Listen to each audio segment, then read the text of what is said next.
ጥንተ ስቅለቱ የመድኃኒታችን ኢየሱስ ክርስቶስ ክብረ በዓል በአቃቂ መንበረ ሕይወት መድኃኔዓለም ቤተ ክርስቲያን በድምቀት ተከብሯል። ተጀምሮ የነበረው የብፁዓን አባቶቻችን ባለ አንድ ወለል ፎቅ ማረፊያ እንግዳ መቀበያ አዳራሽ እና ከስሩ የምዕመናን ማስቀደሻ ተጠናቋል።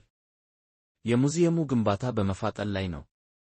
ኢትዮጵያ የዓለም መድህን ኢየሱስ ክርስቶስ በቀራንዮ መስቀል ላይ ተሰቅሎ ሕይወቱን ለዓለም ቤዛ አድርጎ የሰጠው መጋቢት ቀን ነው። ይህ ታላቅ በዓል በአቃቂ መንበረ ሕይወት መድኃኔዓለም ቤተ ክርስቲያን መጋቢት 27 ቀን 2017 ዓ.ም ብፁዕ አቡነ ኤፍሬም የቡኖ በደሌ ሀገረ ስብከት ሊቀ ጳጳስና የቅዱስ ሲኖዶስ አባል መላከ ገነት ልሳነ ወርቅ ተስፋ የአቃቂ ቃሊቲ ክፍለ ከተማ ቤተ ክህነት ዋና ሥራ አስኪያጅ፣ ሊቃውንተ ቤተ ክርስቲያን እንዲሁም በርካታ የአካባቢው ምዕመናንና ምዕመናት በተገኙበት ይህ ቀን ስለ ክርስቶስ ሕማም፣ ስለ መከራ መስቀሉና ስለ ሞቱ የተነገሩት ትንቢቶችና ምሳሌዎች ሁሉ የተፈጸሙበት፣ ሰማያዊ አምላክ ስለ ሰው ልጆች ፍቅር ሲል ልዩ ልዩ ጽዋቶ መከራዎችን የተቀበለበትና በሞቱ ሞትን ሽሮ የአዳምን ዘር ሁሉ ከሞት ሞት ያዳነበት፣ ለዓለሙ ሁሉ ፍቅሩን የገለጠበት፣ በመስቀል ላይ ባፈሰሰው ደሙም ዓለምን ነጻ ያወጣበት፣ በአጠቃላይ ገ13ቱን ሕማማተ መስቀል ከቅዱስ ሥጋው በገዛ ፈቃዱ የለየበት የስቅለቱና የሞቱ መታሰቢያ የሚከበርበት ቀን በመሆኑ ከጥንተ ስቅለት ተብሎ ይጠራል።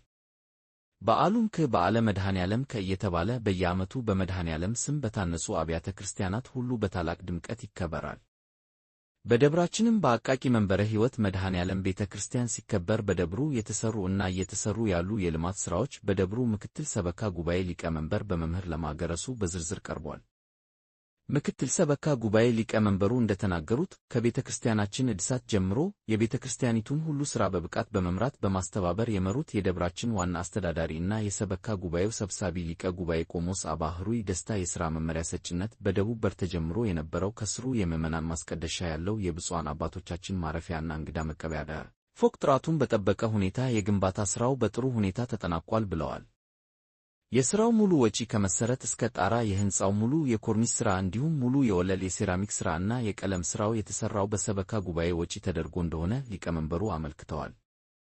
የፊኒሺንግ ሥራው ካለው ወቅታዊ የዋጋ ንረት አንጻር ፈታኝ በመሆኑ የቤተ ክርስቲያናችን አባቶች እና ወንድሞች አግዘውናል ብለዋል መምህር ለማ። በዚህም የሕንፃው ሙሉ የበርና የመስኮት ሥራ ከነማርብሉ ደረጃ ሥራው ደረጃውን በጠበቀ ግራናይት የመወጣጫ በረንዳ፣ ግሪል፣ የሙሉ ቤት መብራት ከነ አክሰሰሪው ወጪውን የሸፈነልን የሁል ጊዜ የልማታችን አጋዥ እና ቀኝ እጃችን የሆነው ወንድማችን ሊቀ ብርሃናት ምትኩ ልዑል በራሱ ገንዘብ አሳምሮ አሰርቶልናል ብለዋል። የሚዚየሙ ሥራ በደብሩ አባቶች እና ልጆቻቸው እየተፋጠነ ሲሆን በሁሉም ሥራዎች ላይ በንቃት እየተሳተፉ ያሉት ምዕመናንና ምዕመናትን አመስግነዋል። ለደብሩ የልማት ሥራም እያደረጉ ያሉትን የበረከት ሥራም አጠናክረው እንዲቀጥሉ ጠይቀዋል።